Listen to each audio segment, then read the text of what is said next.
This is the extratime.com Monday podcast. I'm Oisin Langan. I hope you're keeping safe and well. As always, you can talk to us via Twitter at Oisin Langan or at Extra Time News. Isn't it great that it kind of feels like there is no off-season in the League of Ireland? So much has happened since the season technically ended last weekend. Can you believe that was only a week ago, by the way, or just over a week? But it kind of feels like the season is still ongoing and we're in this kind of weird place of last season ending but next season already beginning without any real break. And that's because all that's going on, and we don't have to dive into what's going on, you all know. But even take that kind of O'Donnell, Pats, Dundalk situation out of it, there's so many signings being announced.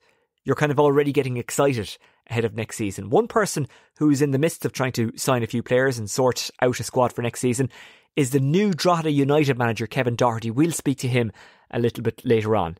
We'll also get Tom O'Connor's roundup of the Irish in the UK and beyond. And in that roundup, he'll have the detail of Liam Scales' first goal for Celtic on his debut. It was also a busy weekend in the Premier League cross-channel. Ralph Rangnick getting his first win as Manchester United manager. If you want detailed analysis of that, then by all means go to Off the Ball, Second Captains. The Football Daily from BBC is a very good podcast for that kind of thing. Now, I am aware that some of you who listen to this podcast are League of Ireland fans and some of you aren't, so by all means skip ahead to Kevin Doherty if you want to, but we are going to go with GAA first. Well done to Dunboyne of County Meath, who won the Leinster Ladies Football Final. Did a good win against Foxrock Cabinteely yesterday. That's Sunday. Mourneabbey of Cork beat Ballymacarbery in the Munster Club semi-final, so they'll play Aherlow in the final.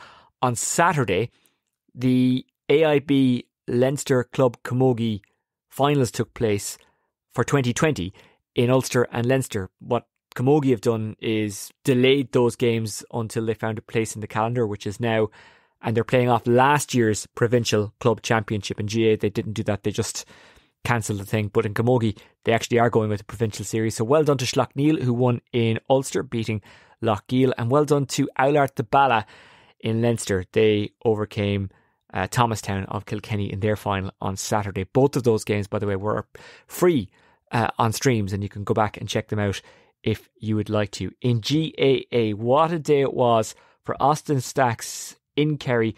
They overcame their Great Town rivals, Cairns O'Reilly's, in the final, 13 points to 10. Amazing scenes in Tralee for the final. O'Reilly's lost David Moran early on through injury, and that certainly didn't help their cause. After the game, Stacks boss Wayne Quinlan spoke to Radio Kerry's Timmy Moynihan about the win, but first he talked about the respect he has for his opponents, and there's a couple of reasons why he has such respect for Rahilly's. But one of them is, a couple of seasons ago, Austin Stacks were playing in the AIB Munster Club Championship and they were absolutely battered by Nemo Rangers. And after the game, he got some nice messages from O'Reilly's guys. I'll let him tell the story. I've been where they are right now, and I just have so much respect for Strand Road players, for their management, for the club and for the people, because I have some of my best friends are Strand Road people. I work with Strand Road people. There's nothing but, I can't speak highly enough of it, and this isn't a bullshit something after a game. This is the way I felt all week, and I'll just tell you a story if you don't mind. When I was rock bottom against Nemo, rock bottom at my worst, Barry John Keane and his father Davey separately sent me text messages, which I still have on my phone, and like, that's just, for me to get those on the Monday when after losing to Nemo, it was amazing to get them, and it just shows the character that Barry John, his dad, are like, and that sums up Strand Road to me. Like, again, when, as I've said in other interviews, I've been with you on bad days and good. This surely makes up with any bad day you had. County championships don't fall off trees in Kerry. A manager of a county championship team, a winning team, doesn't fall off a tree in Kerry. Is this the sweetest? This is the sweetest. Yeah, this is. Like, you work so hard for it, Tim. I look at Crooks. Like, they won. What have they won? Like 7 or 8 in a row. I mean, I didn't realise the magnitude of what Crooks have done until today, because it's so hard to win one. What a credit to that club, I think, Tim, it's like a dream come true, Tim, as I told you, like, and it'll sink in more as the night goes on. And I just want to mention that my mother-in-law is fighting her own fight at the minute in hospital, and the thing that I had in my head today is if we can fight as hard as she's doing at the minute, we'll be okay today, and that's what I think the lads did today. Wayne Quinlan, the manager of Austin Stack, speaking to Tim Moynihan of Radio Kerry following their county final victory over Cairns O'Rahilly's in Tralee yesterday. And we send our best wishes to Wayne and his family at this tough time. We'll be back to football in just a moment, but first we'll go to hurling, because there was 2 county finals yesterday. One of them was in Kerry and one of them was in Galway, but that was in hurling. The one in Kerry obviously was football. St Thomas's won their 4th title in a row, beating Clarenbridge 20 points to 17. After the game, St Thomas's stalwart David Burke spoke to Sean Walsh of Galway Bay FM. They're brilliant days, I suppose, when you see all the supporters, what I meant to them out in the field, and even just the crowd in general. It was a real tense atmosphere in the game throughout, which is great to have so many people again around the place, like, do you know what I mean? But supporters, just general public in sport watching the game, you could feel there was a real pressure called. I'm not saying anything last year, but there was only our own clubs from last year watching the final, so even that in itself, it's great to have them back, isn't it? Yeah, it is brilliant. It's brilliant to have that atmosphere back in the game again. At various stages in the game, Clarenbridge were putting it up to you, but particularly after that first water break, he seemed to get a grip on it. You went back in that kind of deep role, started picking passes into the 2 men inside. Yeah, I don't know, I suppose you just try and feel your way into the game. Every game is so different and you have to kind of adapt as it went on, and we were under no illusions coming in today. We knew the way they were working together as a unit when they didn't have the ball. They were all working together to win it back, so we just have to find pockets to try and get lads on the ball and take a few points. And even at that, when we kind of got on top just after the first water break, they battled back and come in a point down, so it was still in the balance at that stage.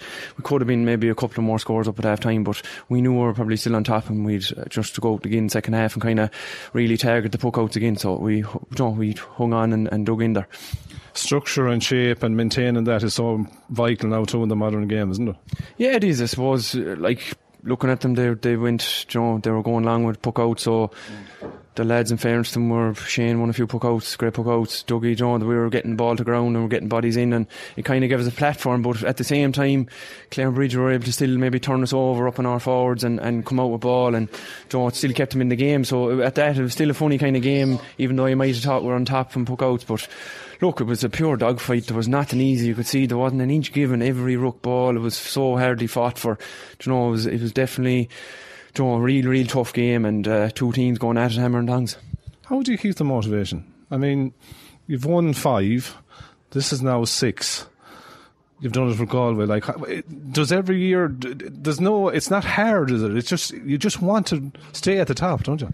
I suppose, yeah. I think when you go back at it again, you look for any edge or angle you can get.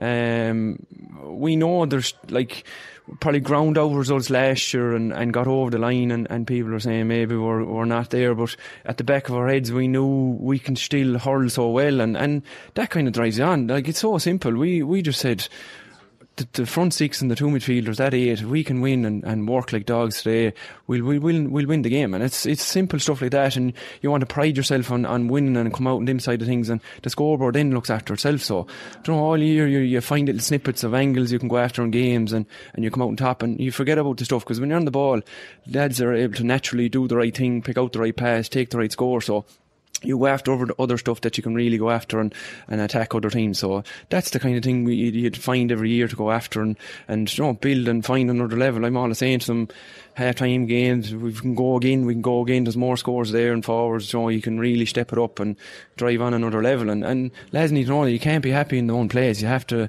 find another level if you can all the time.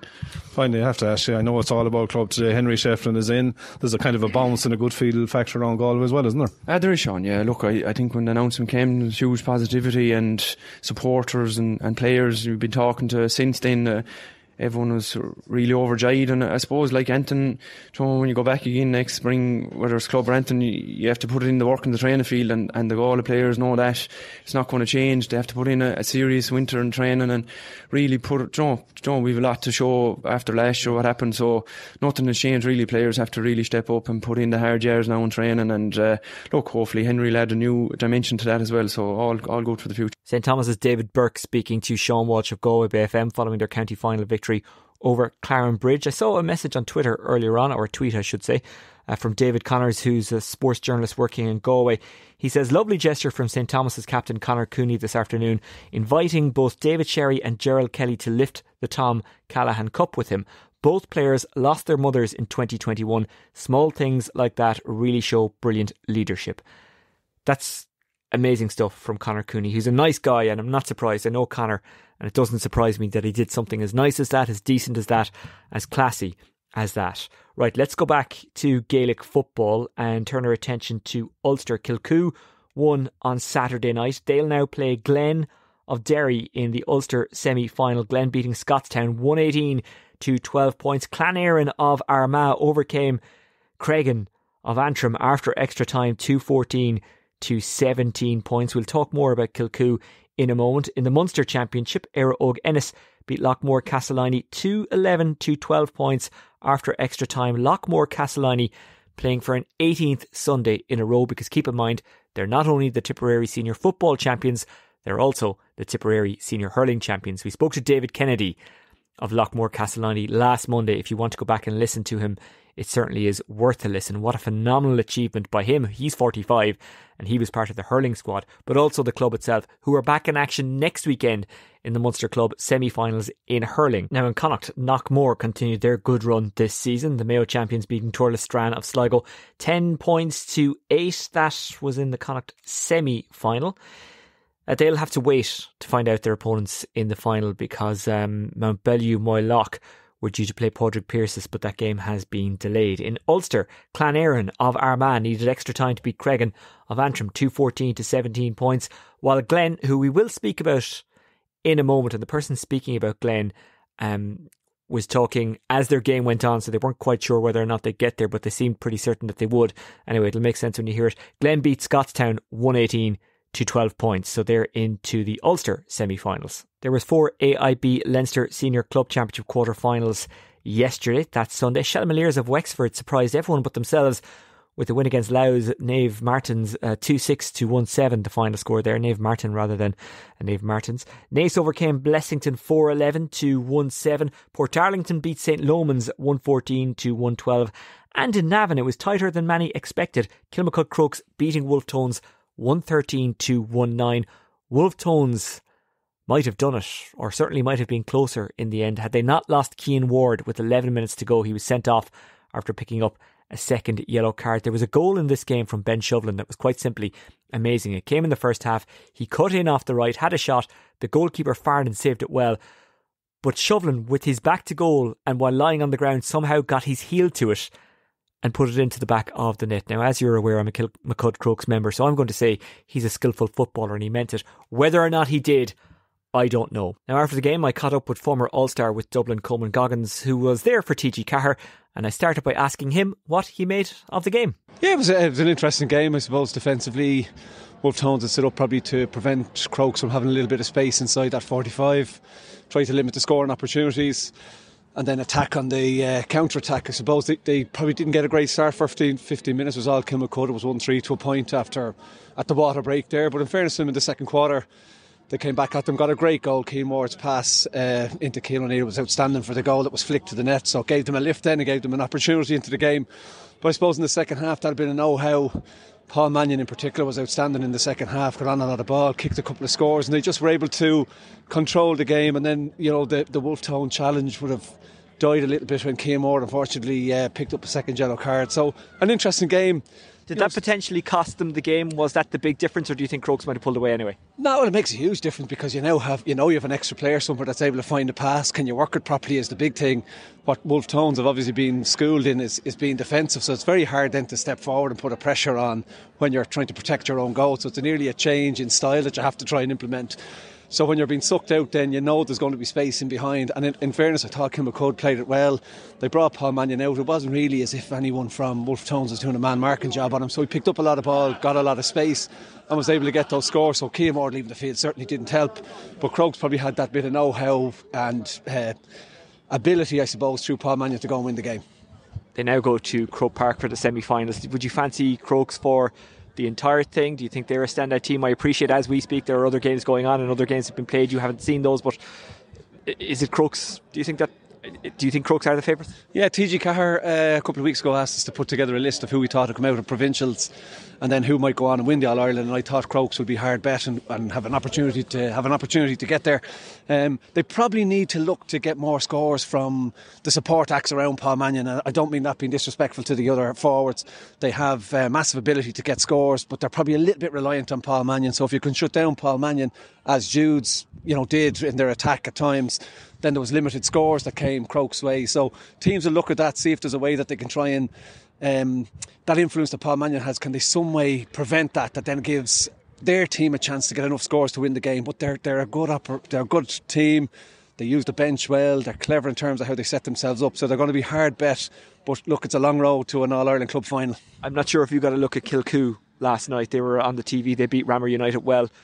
They'd be another team you'd look at for Ulster and maybe even the All-Ireland as well. Yeah, they're seriously impressive team. I think the Glen as well, and I know they're playing today, so if they come through that, they'll see where that places them. But Glen are actually fancied from a bookmaker's point of view ahead of Kilcoo, so that just shows you the way the Glen are looked at or perceived coming out of Derry as county champions for the first time in a long time. So where Kilcoo have maybe that experience, when it gets to the latter stage of this competition, that experience is significant for teams to go on and win All-Ireland and provincial titles. And finally, isn't it just great to have the AIB Club Championship back? What else would we be doing in December than going to great provincial venues like Navan and watching teams just go at it and giving us great entertainment, great battles? It's great. It's all parochial. Obviously, the club championship and AIB have been involved in it for a long, long time. So they get a great lift out of these club championships this time of the year. This is probably the traditional way of playing. It's winter football. It's hard won. You have to dig it in. Fellas come off the field covered in mud as opposed to the summer sunshine football. So it's really deserved when you come out of club championship matches. So yeah, it's great to be back on it. I know we won't get it finished out calendar year this year. It'll go into next year. But the way the club championship is structured and the battles that take place, it's great for the game. Coman Goggins, thanks for joining us on the extratime.com Monday podcast. Fibre best slot. Time now for League of Ireland football. There has been significant movement in the last couple of days in a management and I suppose playing sense. Lots of players signing up new deals, moving to new clubs, some of them signing back on with their old clubs. For managers, well, I suppose, look, the most talked about move is that of Stephen O'Donnell to Dundalk. It hasn't been confirmed yet, not as I speak anyway. While Tim Clancy has gone to St. Pat's, and that has been confirmed. Another confirmed move is Kevin Doherty taking over Drogheda. Kevin was Tim Clancy's assistant at the club, but now he is the main man. Earlier on, I had a chat with him, and I started by asking, what have the last couple of days been like? Look, it's been hectic, I'll say that, but enjoyable in some ways. But it was very quick, like what way it happened on our end. I don't know anything about the other side of it, but basically, like the St. Pat's, in fairness, did their business perfectly and approached Drogheda about him, and Drogheda then granted them permission and approached me about becoming the manager, and that was really it. It was I spoke to Conor and had a good chat, and obviously, as well, look, I've been working with him so closely over the last 4 years. There was probably an option of going with him, but I was very, very happy at Drogheda, and look, the opportunity to manage the club was something that, look, as even myself and Tim spoke about it. Like, I've been doing the pro license for the last couple of years. Like, there's generally a reason why you do the pro license. Obviously, it's to learn and stuff, but it's it's obviously with a managerial role in mind. Look, I've done it before. Probably wanted to have another go at it, and lucky enough, this is a chance. And in this particular case, it's at a club where, look, I have a really, really strong connection with now. I've been there for almost 4 years, 4 seasons completed. So no, look, it's a great opportunity, and as I was going to say, I can't wait to get started. But I think as soon as I hung up the phone that time to Conor, I had more or less started. Talk to me about what you're doing at the moment to prepare for next season. Is it all about getting players on board, or are you kind of thinking about tactics, or is it a bit of a mix of everything? It's a bit of a mix of everything, but primarily it's players. Look, the league we're in, and unfortunately, in a lot of cases, most of the lads are on 1 year contracts, and it expires the day that the season finishes, and we were no different. Obviously, with the success of what we did last year, look, we certainly achieved our main aim, and which was to stay up. But obviously, with the way we had done so well, there was going to be a lot of attention on a lot of our players, and that's transpired. So my job now is to assemble the squad and if possible make it stronger than last year. And look, as I said, since that phone call, I've been mainly working on players, and look, the other stuff I'll deal with, and I'm dealing with as well, like with regarding training, and as I say, haven't really spoke about tactics or even to Dara. Obviously, I brought Dara in with me from after he's finished with Longford, so mainly players we're seeing. That's what I've been focusing on. And last season was a bit of a strange one, wasn't it? Because you stayed up, but you were in the race for Europe for a long time, but then kind of got sucked back towards relegation. And then I suppose you're looking at it and saying, well, staying up was good, but had we been a bit luckier, maybe we could have got into Europe. It was a strange season, wasn't it? Look, very much so. I was talking to a couple of players today about it, and even players, not just players that were at Drogheda last year. Look, we were really, really was. Look, I mean, 44 points ourselves, and Finn Harps finished on last year. I think Waterford went down with, what was it, 42? 42, yeah. And I know they went into the playoff, but that's incredible.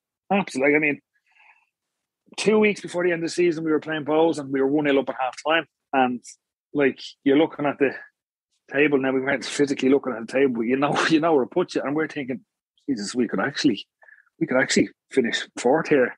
And then again, as it turned out, fourth was enough to get into Europe. But we ended up, obviously, we went both scored twice in the second half. But it was just that crazy of a season. I've never known anything like it. During at different times during the season, you'd be just seeing things and looking at different scenarios. And obviously, we had a target of what point total and stuff that we'd be happy with. And I don't know, won't lie, me and Tim spoke about it a good bit, and we were saying if we get 40 points, like we'd be comfortably mid-table. Like, because again, look at the tables.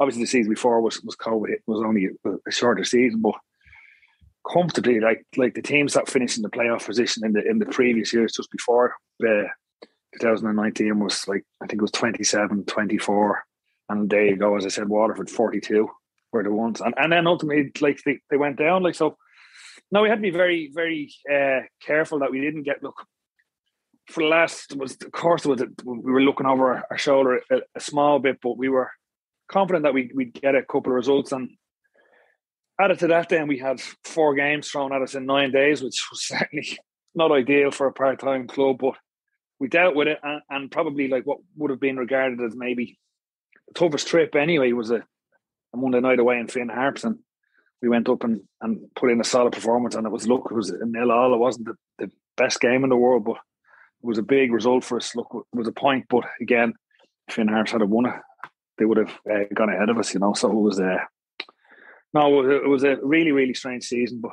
look, we got to look back on it with so many highs. And like, if you'd said about some of the team, Bar Shamrock, we beat everyone, Bar Shamrock Rovers, which for a team coming up was quite good. But look, we're there now, and we go again. And look, obviously a few changes. As I said, there's an awful lot of interest in a lot of our players. I have a lot of interest in other players, our own players that were there last year. So, as I said, we're just looking forward to next season. Lads are obviously delighted to have a break. Long season. It's been a while. It's certainly been a while for Drogheda to play 36 games in the league season. So have their little break now, and then we'll get going to start of January.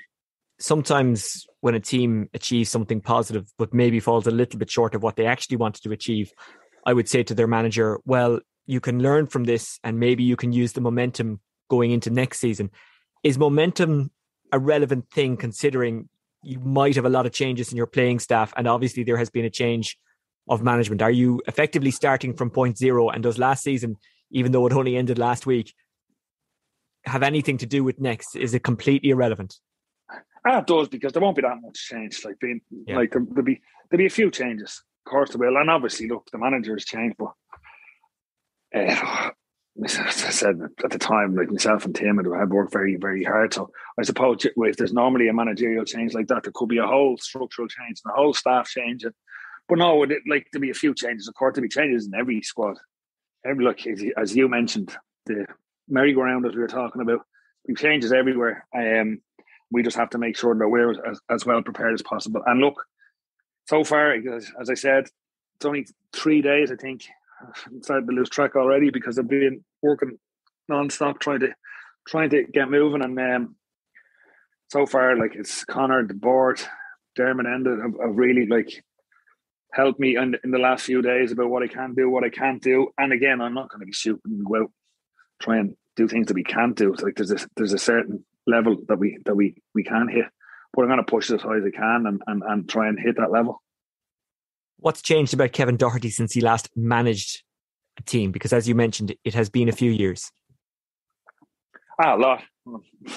5 years older for starters. Although I think my hair had gone more grey then. I think it's coming back, but it'll probably be grey again come the end of this week. But look, I always look back at the time when I did take my first role at Sheld and look, and again, this is I've spoken about this 100 times probably. The opportunity was given to manage what was my club for a long time, and look, I took it. Do I regret taking it? Certainly not. I certainly don't, because even though at the time the club was 8.5 million in debt, there was a lot going on. There was lads that were literally playing for nothing. Still got a lot out of it. We still had some good moments. There was still like real opportunity to learn on the job. Like as I said to you, I'm currently doing my pro license and we hopefully finish in a few months. And we talk about all your experiences and like you got to learn from them and like as I said, you take the positives, you take the negatives and see what you get. But even and then in the 4 years that I worked with Tim, like at the time we went in together, I was the experienced one and Tim hadn't managed the course. And you might look and say that, well, I should be, or he'd be learning off me. And maybe he did for the first while, but I picked up plenty from Tim as well. Like, Tim's an excellent manager, and like a lot of stuff that he did, I mightn't have thought of before, or maybe stuff that I did, he mightn't have thought of. But I've definitely picked up different things in the last 4 years, how to sort of deal with different situations, and something that I feel that I learned, and it was sort of instrumental in me sort of choosing Dara as my assistant, or asking Dara, and I was lucky enough he said yes. But I felt that what I was able to give to Tim was mainly because I knew what he was going through. I knew on a Friday at 7:43 what he was going through. I knew what that feeling he had in the stomach. I knew when to talk to him, when to tell him this, when to say, well, I'll hang on, I'll tell him after the match, or I'll tell him later. I know what he's thinking now. So one of my sort of, even though I have to do it fairly quick, again, you always do be thinking about these things. If a situation comes up, I sort of wanted somebody else that had managed in the league, and obviously Dara had been managing the league for the last couple of years and was very fresh, and it was something that I learned myself that I felt that I was good for with him, and I wanted Dara to be good for with me, if you know what I mean. Yeah. In the League of Ireland, do you think we found our feet a bit? And when I say that, what I mean is clubs now are doing business, but they're not doing crazy business. And from what I can see, and of course one never knows because I don't know how each club is working internally, no one seems to be spending absolutely crazy money that they can't afford. No one is chasing a dream that they can't afford. People are being practical. It seems to be the case at Drogheda, and it seems to be the case at a couple of other clubs, or most clubs. Yeah, I think you're right. And like I think there's plenty of money being spent, but I think the people that are spending it can well afford this. So as you say, good. That's good on them, and they're very entitled to it. But yeah, you're right. But certainly I can definitely speak for Drogheda that our club wouldn't be put by going, and we're not trying to push anything. We want to progress year on year. We want to eventually get to the next level and get the next level and the next level.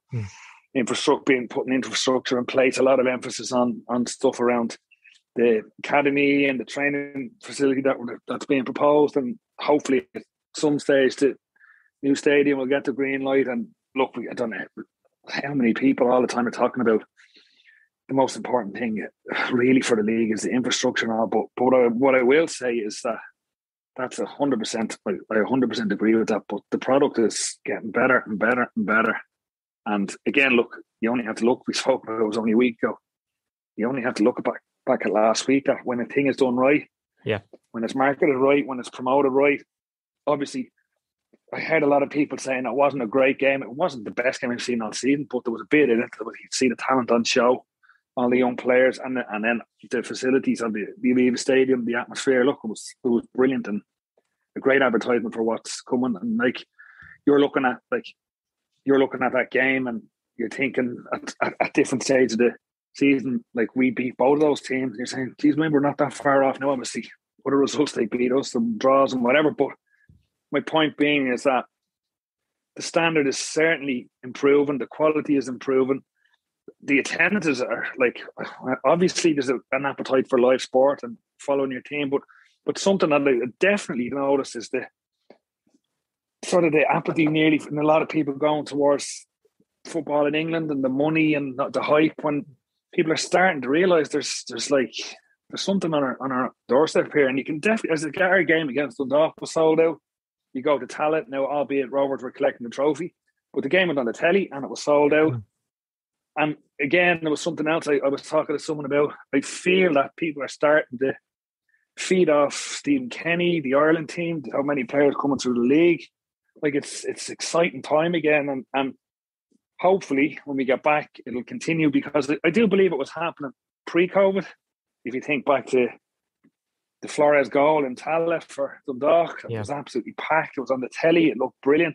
And then obviously, I think 2 or 3 games later, we were all shut down. But it was building. And as I said, a lot of people, I think, are sort of getting a bit detached from the Premier League and the hype and the money, and what it actually seems to mean a lot more to people here now. And hopefully it continues. Well, one of the reasons why the provincial teams in rugby took off is because they were actually situated in the areas where the fans were. We as fans felt close to a professional sport identity, or professional sport entity, I should say. And we felt maybe they represented us, and we saw them walk the streets and we could interact with them. The League of Ireland, that's kind of happening now. There's less apathy from people towards it. When you go to games, they very often feel like, really big sporting events. The cup final is the obvious one. Tala you mentioned, but look at the playoff game between Galway and Bray. Like, it actually felt like and looked like a proper sporting event. Cork City had a few of those maybe towards the end of the season, even though they were struggling in the first division. And I'll use some market research from a sample size of 1 here. I was talking to my dad the other day, a lifelong Manchester United fan. Used to go to Waterford United games. United is what they were called back then. Hasn't gone for many years, wouldn't have had much interest in the League of Ireland. And then he said to me, he was watching a League of Ireland game a couple of weeks ago, and he said to me, "You've always said that league is good." He said, "You know what? I preferred watching that than the Premier League. The lads were trying, it meant more to them." Now that sounds like one of those tweets you make up about something your kid says, I know, but he genuinely said that. And he said, "It's great, really entertained." And and here's my theory, and you can correct me if I'm wrong, right? People always assumed that making it in football, which is a very broad term, was either playing for Celtic, Rangers, or in the Premier Division in England. Now I think people realise that making it in football is being paid to play football. If you're being paid to play football, I think you've made it. And if you're in the League of Ireland, you are being paid to play football. And look, some players will go on and they'll have good careers in the Premier League and Championship, and some won't. But look at someone like Stephen O'Donnell. And we won't talk about his potential move to Dundalk, because I appreciate it as another manager that would be an awkward thing, and you couldn't really comment on it, so we won't comment on it. But he didn't play first tier football in England. I know he was at Arsenal, but I would consider him to have made it in football. Chris Shields has made it in football. Jack Byrne would be known primarily through what he has done in the League of Ireland. I would say he has made it in football. A couple of lads in your squad, right? They've made it in football. I think that's the case now, whereas before people wouldn't have looked at League of Ireland players, or they wouldn't look at League of Ireland players and say, yeah, they've made it. But I think they do now. I don't know, do you feel I'm correct there? I don't know if that makes any difference to the league itself. I just think that there is more respect generally around the league. I 100% get you.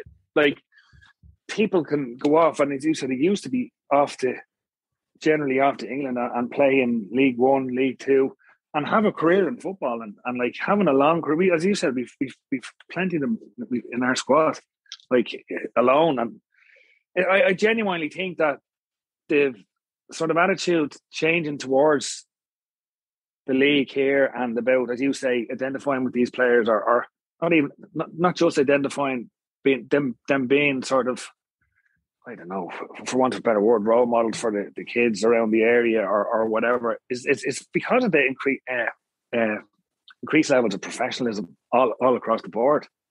Like it's certainly that side of things. I mean, like for instance, like we finished the season 2 weeks ago, and pre-season obviously didn't start for most clubs.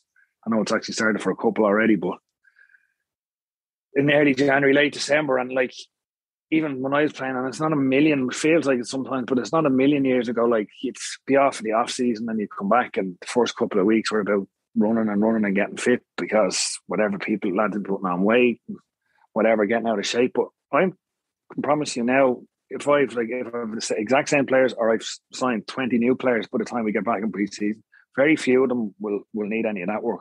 It's because of the increased levels of obviously education about nutrition and stuff like that, but the lads themselves just keep themselves like incredibly in good shape. And again, if you'd have looked at the league 10 years ago, I'm not even going to say 20 or 30 years ago, 10 years ago, the body shape has changed, the fitness levels haven't been. Look, I was playing then, and it was a lot of the times I played, every single team in the league was full time, like, but it's a little bit different now. Like the lads, even for the lads that are supposedly part time, like they're not. They really they work so hard. They're incredibly professional. Even the part time lads keep themselves well because they have ambition. They want to play full time, whether that's here or somewhere else. But they have ambition, and now people get. And I appreciate this is 2 League of Ireland guys telling people how great the League of Ireland is. But I think we're making relevant points here.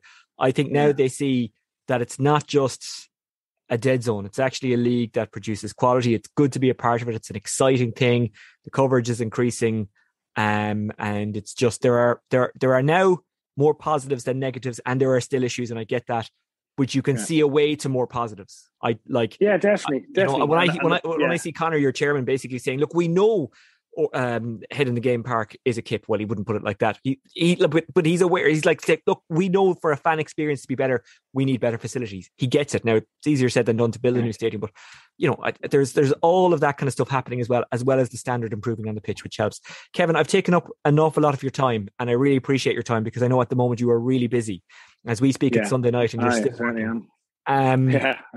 Try and outline the next before work tomorrow. Yeah, exactly. Try and outline. They call you the postman because you always deliver, and you're literally a postman. And come here, will you stay in that, or will you go full time as a manager, or do you know yet? Well, I'll certainly be working full time in both jobs, to be honest. But I'll be still working for Post, no problem there. But what were you going to say? Sorry, I was just about to say, try and outline the next couple of weeks for me. When will you start playing friendly matches? When will you be at the tactics board telling your players that you've assembled what you want? What does the next couple of weeks look like?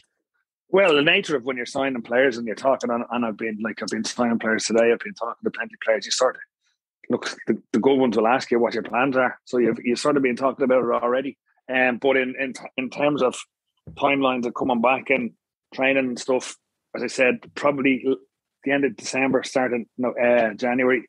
We haven't been given a final date for the start of the season, but it's looking, I think it's fairly well known, it's looking around the 18th of February. So if you were back, for instance, the 2nd of January, it's almost 7 weeks to there. So which will be a decent enough pre-season, given the fact that we're only finished a couple of weeks. Yeah. It's not like we've bemoaned for years the length of the off season, but it seems that this year it's a little bit tighter, which is good, because, as I said, a couple of weeks, everyone has their rest. Well, the players certainly have their rest, and then they only too delighted to get back on again. And look, as I said, I'm doing this type of stuff now, signing players, putting plans in place, but the real stuff will start when we get back to training.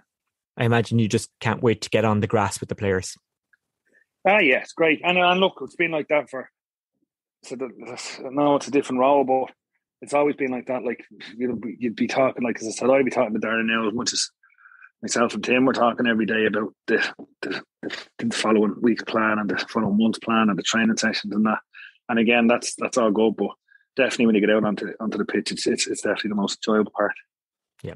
Okay. Well, Kevin Doherty, the very best of luck in your new role as the manager of Drogheda United. I'm happy for you, but I'm also sad for me, because as soon as you stepped up to that role, I knew that the Kev's Kitchen hiatus was going to continue. The podcast was going to stay on ice for another while. For those of you who don't know, Kev and I used to do a podcast pretty much every week from Kevin's Kitchen.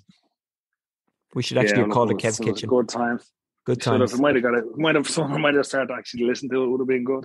I know, yeah. Okay, Kevin, thanks very much for joining us on the extratime.com Monday podcast.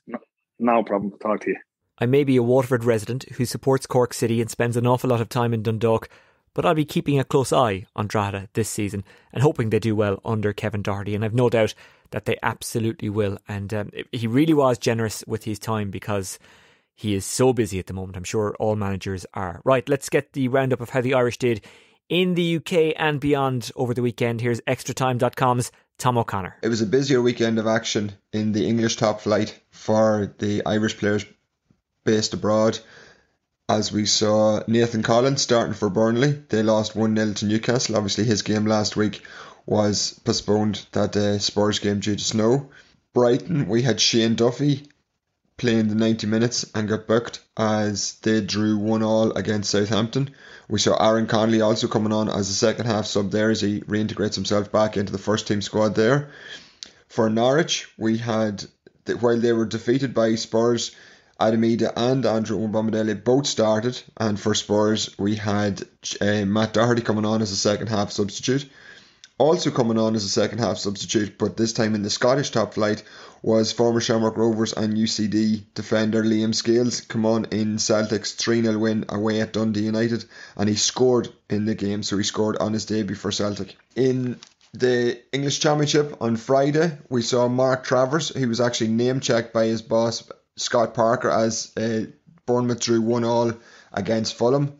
Robbie Brady, who debuted for the Cherries last week, he came on as a late substitute for Bournemouth. Cardiff and Sheffield United both saw goals scored by Irish internationals. Mark McGuinness, under 21 centre half, scored a late goal for Cardiff, their second of the game, but unfortunately 15 minutes before it, David McGoldrick had scored Sheffield United's third. So Sheffield United won 3-2 there. Bristol City and Ashton Gate beat Derby 1-0. Callum O'Dowda played 72 minutes for Bristol City, so we see him coming back. Look, the injury suffered at the start of the season, he's coming back into the Bristol City fold. And for Derby, who played a 4-3-3 formation in that defeat, saw Irish players playing on the left and right wings of the attack. So Festy Abasele wing and Jason Knight played. Look, both of them showing their versatility in Derby's defeat at Bristol City. Look, again, similar to Norwich, it's going to be a long season for Derby, but it's good to see both Irishmen playing regularly for them. And again, speaking of playing regularly, Sean McLaughlin's starting to become a fixture in the Hull's defence, as they drew 1-1 against Reading, and he had a lot of aerial challenges this weekend up against former Liverpool and Newcastle striker Andy Carroll. So look, they don't come against much more demanding in the air than Andy Carroll. Then West Brom beat Coventry 2-1. We saw an assist for Callum Robinson, which leaves the top of the table. Fulham are top. Then we have a lot of Irish interest in the second, third, fourth and fifth, as you have, like we said, Mark Travers playing for Bournemouth. We also have spoken about Robbie Brady recently joining the club, and look, ourselves, we've spoken about Gavin Kilkenny and the impression he's making there. West Brom, we know about Callum Robinson and Darrow Shea's getting close to the first team action. Jason Malumbi's now on loan at West Brom. Blackburn, Darragh Lenihan is the captain there, and he's a fixture in their centre of their defence. On the QPR, speaking about defence, Dundalk, Jimmy Dunn is starting to play regularly there for QPR as well. So look, lots of Irish interest towards the top half of the business end, I suppose, of the championship in around the playoff places. It was FA Cup weekend in England, so we had a little bit of Irish interest there. Aaron Drinan scored a goal and recorded an assist as his Leyton Orient side beat Tranmere 4-0, while Dundalk native Emmanuel Osadebe scored a goal as as his Walsall side were beaten by Swindon 2-1. In the Women's Super League Cup, Irish number 1 Courtney Brosnan kept a clean sheet against Durham, while last season's the 2020-2021 Women's FA Cup final was played at the weekend at Wembley, and Katie McCabe's Arsenal lost 3-0 to Sam Kerr-inspired Chelsea, who actually won the treble. That cup adding to their previous league and cup exploits. And thus ends the Irish abroad for this weekend. Thank you very much, Tom. That's almost it for the extratime.com Monday podcast. Remember, as always, you can speak to us on @Oisin Langan or @ExtraTimeNews. Who knows what we'll be talking about next week regards the League of Ireland. There'll no doubt be some big signings by clubs, and also we may be talking finally about Stephen O'Donnell going to Dundalk. The deal will hopefully get done in the next couple of days. I guess the big question is who's going to be the pro licence holder that will go in with him. It's a bit like a provisional driver's licence. You have to have a full licence holder in the car with you to drive the car, and that's pretty much the way it is in the League of Ireland. You have to have a pro licence holder with you to be able to drive a club. We'll also talk next week about hurling, ladies football, camogie. There's so much happening in that, and who knows what else. If you've anything that you'd like us to talk about that you don't feel we are talking about, by all means let me know, and I'll repeat the Twitter accounts again, @Oisin Langan or @ExtraTimeNews. That's it. Have a good week. We'll talk to you Friday. Bye bye.